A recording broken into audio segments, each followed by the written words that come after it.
नमस्कार दोस्तों। भारत हो या दुनिया, आज आधे अधूरे ज्ञान वाले लोग, राजनैतिक कुंठा से ग्रस्त लोग और जो झूठ और नफरत की राजनीति करते हो, ऐसे लोगों के हाथ में सत्ता आ गई। सामंतवादी विचारधारा वाले लोगों के पास सत्ता आ गई और संविधान को किनारे करके, मानवता को किनारे करके काम करने वालों के हाथ में सत्ता है। उसका नतीजा है कि भारत हो या दुनिया, सब जगह आज बर्बादी की स्थिति आ रही है और उससे सबसे ज्यादा नुकसान भारत को हो रहा है। जी हां, भारत को हो रहा है और भारत को लानत दी जाती है कि आप अपने घर में नहीं संभाल पा रहे हो, हमें क्या सलाह दोगे, हमें क्या बताओगे। हालत अब तो यह हो चुकी है कि भारत के प्रधानमंत्री पराग्वे जैसे देश, जिसका आपने शायद नाम भी ना सुना हो, पराग्वे जैसे देश के तमाम जो राष्ट्रपति, उपराष्ट्रपति आते हैं या प्रधानमंत्री आते हैं, उनके आगे भी बिछ जाता है। अब आप सोचिए कि वह भारत बन गया हो तो आप किस उस विश्वगुरु भारत की बात करेंगे। एक पंडित जवाहरलाल नेहरू थे कि 125 देश उनके पीछे चलते थे। वो गुटनिरपेक्ष देशों के मुखिया के तौर पे दुनिया को दिशा देते थे और आज यह हालत हो गई। यह हालत क्यों हुई है, इस पर बात करूंगा, लेकिन उसके पहले और दुनिया पे बात करूंगा। आज स्थिति यह है कि वह रसिया जो भारत के साथ मिलकर के दोनों एक दूसरे की ताकत बनते थे, आज छिन्न भिन्न पड़ चुके हैं। वो रूस पाकिस्तान के साथ खड़ा हो जाता है। पाकिस्तान के प्रधानमंत्री भारत के ऑपरेशन सिंदूर के बाद में वहां जाते हैं और वो पाकिस्तान को अपना काउंटर पार्ट बता देता है। काउंटर पार्ट, सोचिए। उधर आगे बढ़ जाइए, इंग्लैंड की बात कर लीजिए। इंग्लैंड अपने देश में अब 12 परमाणु पनडुब्बियों का जो है आधुनिकीकरण कर रहा है, जिससे वो मारक क्षमता को विकसित करके और उनके जरिए परमाणु युद्ध के लिए तैयारी कर रहा है। उधर यूक्रेन हमला कर रहा है रूस पर और इतना गंभीर हमला कर रहा है कि रूस घबरा जाता है। क्या हो रहा है? कहीं परमाणु असलहे, कहीं कुछ, इधर भारत लड़ रहा है, पाकिस्तान लड़ रहे हैं, एक दूसरे से सब लड़ रहे हैं और सभी की बर्बादी। शांति का संदेश दिया जाता था। गांधी नेहरू ने वह विजन दिया था दुनिया को जो दुनिया उसे मान रही थी। आज उससे इतर चल रहा है। आज धंधा चल रहा है। धंधे के नाम पर डोनाल्ड ट्रंप धमकाता है तमाम देशों, भारत को भी धमकाता है। और भारत की दशा, भारत के प्रधानमंत्री नरेंद्र मोदी बड़ा डंका बजाकर प्रधानमंत्री बने थे। आज यह हालत होती है। 6 साल में पहली बार यह होता है कि G7 का समिट होता है और भारत को आमंत्रित नहीं किया जाता। भारत को नहीं बुलाया जाता। यह तब होता है जब भारत के विदेश मंत्री कनाडा के विदेश मंत्री के साथ में चर्चा करने के बाद, जो कि भारतवंशी हैं, से चर्चा करने के बाद कहते हैं अब संबंध सुधर गए। इस दशा में आ गया है भारत। हम कहते हैं हम चौथी अर्थव्यवस्था, एक चौथी अर्थव्यवस्था है, तब तो दुनिया को हमारे आगे झुक जाना चाहिए। फिर ऐसा क्यों नहीं? क्या सिर्फ आंकड़ों का खेल चल रहा है, झूठ बोलने का खेल चल रहा है और नफरत फैलाने का खेल चल रहा है? हमारी दशा इतनी खराब है कि जो पाकिस्तान ने हमारी सीमा पर रहने वाले लोगों के ऊपर फायरिंग की और जिन्हें हम नहीं बचा सके, जिनके घर परिवार सब तबाह हो गए, मकान गिर गए, दुकानें गिर गई, सब बर्बाद हो गया, उनको मुआवजे के नाम पे, पूरा घर गिरने के बाद मुआवजे के नाम पे 1,30,000 रुपया मिलता है। 1,30,000 रुपए में आज एक वॉशरूम बनता है, यानी बाथरूम बनता है।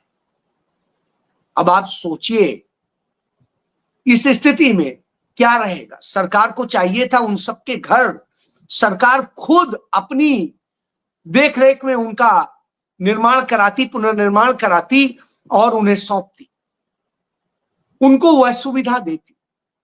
जब तक उनके घर का निर्माण चलता तब तक उनके रहने खाने की व्यवस्था करती।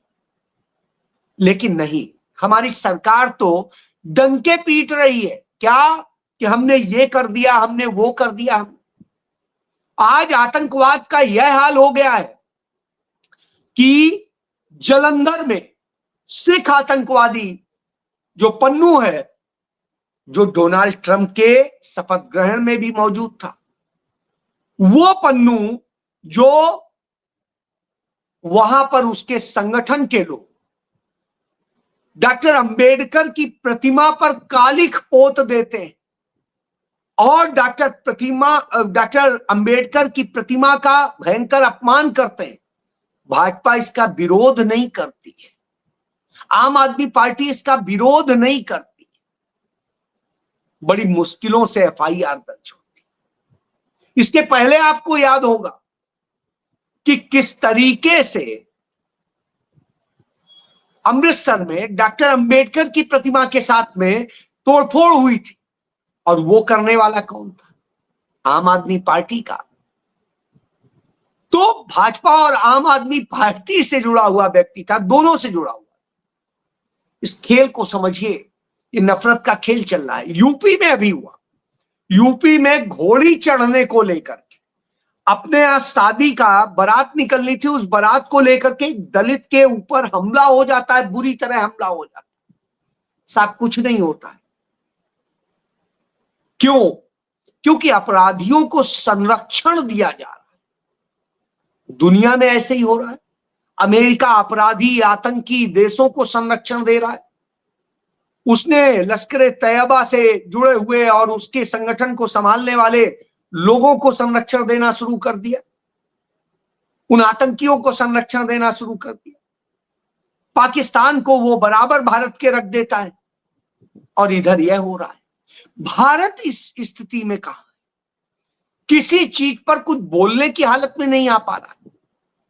तो उरुग्वे जैसे देश के राष्ट्रपति के स्वागत में हम बिछ जाते हैं, रेड कारपेट वो करते हैं, और हालत तो यह हो जाती है कि हमारा प्रधानमंत्री जब कानपुर जाता है तो अपराधियों से मिलता है, अपराधियों करता है। देख लीजिए, यह अपराधी है और यह संदीप ठाकुर, इसकी स्थिति क्या है? इसके खिलाफ ये 27 हिस्ट्री सीट है, 27 मुकदमे, और कोई छोटे मोटे नहीं है। आप देख लीजिए, इसकी शुरुआत 302 307 से होती है और फिर लगातार होती चली जाती। तो सालों से जो हिस्ट्री सीटर है वो प्रधानमंत्री के करीबी है। हालत यह हो रही है कि डबल इंजन की सरकार में, उत्तर प्रदेश में राम राज्य की कथित सरकार में, कन्नौज में यह होता है एक दिव्यांग व्यक्ति के ऊपर, जिसे विकलांग कहते हैं असल में, उसके ऊपर हमला करके और उसको सरियों से घोंपकर मार डाला जाता है। और उत्तर प्रदेश में हत्या, लूट, डकैती, बलात्कार बड़ी कॉमन सी चीजें हो गई। एक और पहचान देख लीजिए, ये उत्तर प्रदेश में मैनपुरी में भाजपा नेत्री का बेटा है। 130 वीडियो इसके आए हैं, सब चुप्पी है। और इसने किस तरीके से 130 अश्लील वीडियो, मतलब मैं क्या कहूं, सेक्सुअल, सब कुछ शब्दों में नहीं कह सकता हूं क्योंकि हमारे कार्यक्रम को तमाम महिलाएं भी देखती हैं। उस तरह के वीडियो, कुछ वीडियो मुझे भी देखने को मिले। इसी तरह रेप हो रहे हैं, बलात्कार के साथ साथ और घटनाएं हो रही, और इतनी घटनाएं सामने आ रही, रोज लाशें मिल रही, कहीं कुछ हो रहा है। रायबरेली में एक महिला को जिस तरीके से मार डाला गया, किसी से छिपा नहीं है। और हालत यह है, कानपुर की एक देख लीजिए, कैसे सांप्रदायिकता और सब कुछ किया जा रहा है।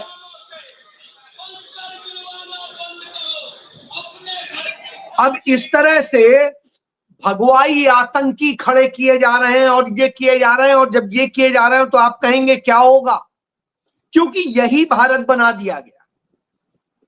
और भ्रष्टाचार चरम पे है। भ्रष्टाचार के भी उदाहरण देख लीजिए, आपको दिखाते हैं। रायबरेली में एक सड़क बनी, ये सड़क, ये दिख रहा है, ये सड़क, ये देख लिए, ये हो रहा है, और कहते थे जीरो टॉलरेंस। ये देखिए पुल बना, इस पुल की स्थिति देखिए, टूट गया, अभी बन नहीं पाया और टूट गया, कंप्लीट नहीं हो पाया, लिंटर ही गिर गया। यानी गाड़ी होती है यदि तो क्या होता।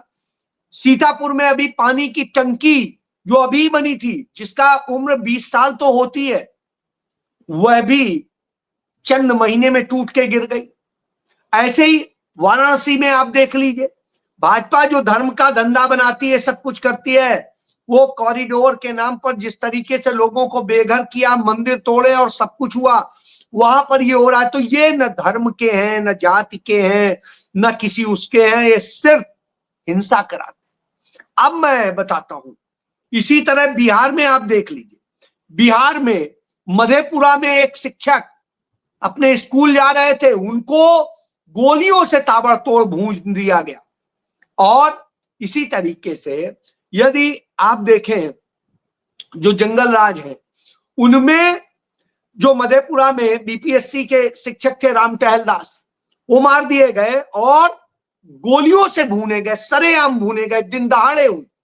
और इसी तरह से ये पहली घटना नहीं थी, इसके जस्ट 3 दिन पहले दरभंगा में स्कूल जाते हुए एक टीचर की गोली मार मार के हत्या कर दी गई। उसके अलावा मुजफ्फरपुर में एक 5वीं कक्षा में पढ़ने वाली बच्ची के साथ, दलित बच्ची के साथ, उसके घर में घुस करके एक 34 साल के व्यक्ति ने रेप किया। और रेप करने के बाद में पुलिस ने कोई मदद नहीं की, एम्बुलेंस नहीं मिली, और उसे टाइम से इलाज भी नहीं मिला, और वो मौत के मुंह में चली गई। क्या हो रहा है? यह भारत बनाया है। आप किस भारत की उम्मीद करेंगे? प्रधानमंत्री दावे करते हैं सुशासन के, सुशासन बाबू बता रहे थे, कह रहे थे हमने जंगल राज खत्म कर दिया। और साहब जंगल राज तो ये, उधर अंकिता भंडारी जो उत्तराखंड में जो नाकामी है सरकार की, जिन भाजपा के नेता के परिवार ने उस बच्ची के साथ रेप किया, मर्डर किया, सब कुछ किया, उसमें सजा नहीं होने पाई थी, अनाउंस नहीं होना पाया था, उसके पहले ही वहां के मुख्यमंत्री ने अपने प्रचार के लिए पोस्टर बनवा लिए, कटआउट लगने लग गए। क्या हमने न्याय दिला दिया? तुमने क्या न्याय दिला दिया? तुमने तो अब तक न्याय नहीं दिलाया जो न्याय मिलना चाहिए। उस अंकिता भंडारी की मौत हुई, सब कुछ हुआ, किसने किया? तुम ही क्राइम करोगे और तुम ही कहोगे हमने न्याय दिला, और उसके बाद उसकी वाहवाही के लिए अपने पोस्टर लगवाओगे। वही बात जो नरेंद्र मोदी कर रहे हैं कि उरी में आतंकी हमला होता है, आप कहते हैं हमने सर्जिकल स्ट्राइक की, और अपने पोस्टर लगवा के यूपी के चुनाव में 2017 में आपने बेच लिया। उसके बाद में 2019 के चुनाव में पुलवामा में आतंकी हमला होता है, हमारे 40 जवान और बाकी नागरिक मिला के 46 लोग मर जाते हैं, और उसके बाद में आप अपने पोस्टर लगा के शहीदों के नाम पे वोट मांगते हैं। अब पहलगाम के नाम पे वोट मांगा जा रहा है, ऑपरेशन सिंधु। अरे मरे, आपकी लापरवाही से मरे, आपके कारण ये घटना हुई, और आप यह कर रहे हैं। इसी तरीके से हर घर नल, हर घर जल, कल जल जो भी योजना है, उसका जल जीवन मिशन की योजना है, उसका भ्रष्टाचार पूरे चरम पर है। चाहे बिहार हो, चाहे यूपी हो, चाहे राजस्थान हो, जिस भी राज्य में, सब नरेंद्र मोदी के उसमें हो रहा है। और इसके बाद में आप झूठ बोलने का काम कर रहे हो। जिस तरीके से यूपी में शिक्षकों के बेरोजगारी और तमाम संकट खड़े हैं, वो सामने है। तो सब किस चीज में आपने किया है? कैसे आप कह रहे हैं कि आप चौथी अर्थव्यवस्था? भारत को कहीं का नहीं छोड़ा। आज जंगल राज, चाहे यूपी हो, चाहे बिहार हो, चाहे मध्य प्रदेश हो, चाहे राजस्थान हो, हर जगह और सरेआम अपराध करने वाले, रेप करने वाले, हत्या करने वाले और तमाम अपराध करने वाले कौन निकलते? वही भगवाई गैंग के। तो ये भगवाई गैंग है कि आतंकवादी है, क्या है? और सरेआम हेट स्पीच दे रहे हैं, कह रहे हैं कि एक समुदाय विशेष के लोगों को मार के भगा देंगे, ये कर देंगे, वो कर देंगे। वही तो एजेंडा है जो पाकिस्तान चाहता है कि भारत में हो। वह एजेंडा आप पूरा कर रहे हैं। जब यह सब कुछ होता है तो निश्चित रूप से चिंताजनक होता है कि हम भारत के लिए जी रहे हैं, भारत के लिए कर रहे हैं, या हम पाकिस्तान के एजेंडे को पूरा कर रहे हैं, या हम अमेरिका के डीप स्टेट के एजेंडे को पूरा कर रहे हैं। साहब, लड़ाई इस बात की नहीं है सत्ता में चाहे जो रहे, देश सुरक्षित रहने चाहिए, देश में अमन चैन रहना चाहिए, देश के लोगों को न्याय मिलना चाहिए और दुनिया में भारत का सम्मान होना चाहिए। तो न तो अब हमारा दुनिया में सम्मान रह गया, न हमारा भारत के अंदर कुछ अच्छा रह गया, न शांति है, न सौहार्द है, न न्याय है, न कोई और चीज। हर जगह हमारे देश के साथ में जो हो रहा है, तब बरबस ही नेहरू याद आते हैं। नेहरू फैशन शो नहीं करते थे, नेहरू जीवन जीते। उदाहरण दे देता हूं और देश को बनाते थे। नरेंद्र मोदी किसी भी जिले में जाते हैं, कहीं भी जाते हैं, उतनी देर में 4 ड्रेस बदल लेते हैं। सब नेहरू ये तो नहीं करते। नेहरू एयर कंडीशन उससे नहीं चलते थे, बहुत विमानों से नहीं चलते थे, ट्रेन से देश में सफर करते थे या गाड़ी से सफर करते थे, जीप से, कार से, देश के लोगों से मिलते हुए जाते थे। उदाहरण है, वो दिल्ली से बबीना जा रहे थे, रास्ते में तमाम स्टेशन पड़े, सुबह का जब वक्त था, वो चाय के लिए कहते रहे और साहब 4 घंटे तक उन्हें चाय नहीं मिल पाई थी। सुरक्षा के नाम पे क्या होता था, एक सुरक्षा गार्ड, एक पीए और एक अटेंडेंट, इतने लोग, सिर्फ 4 लोग, मतलब उनको मिला के 4 लोग होते थे। यह नेहरू थे। आज हजारों लोगों की फोर्स तैनात की जाती है नरेंद्र मोदी, और ट्रेन से तो वो कभी सफर किए नहीं। ट्रेन से सफर करते हमने राजीव गांधी को भी देखा, लेकिन आप देखिए ये सब नहीं कर सकते। ट्रेन से सफर करते हुए दुनिया को, देश को, सबको जानने का काम किया था। तब नेहरू थे, तब इतने ओजस्वी थे, वो हकीकत से वाकिफ थे, यहां नफरत से वाकिफ थे। देश के लिए कोई आइकॉन नहीं बन, आज देश को बर्बादी में ढकेल। सोचिए आपने क्या चुना है। मैं किसी को दोष क्या दूं, आपका दोष, आपने चुना है, गलत चयन आपका है, तो फिर झेलना भी है। जय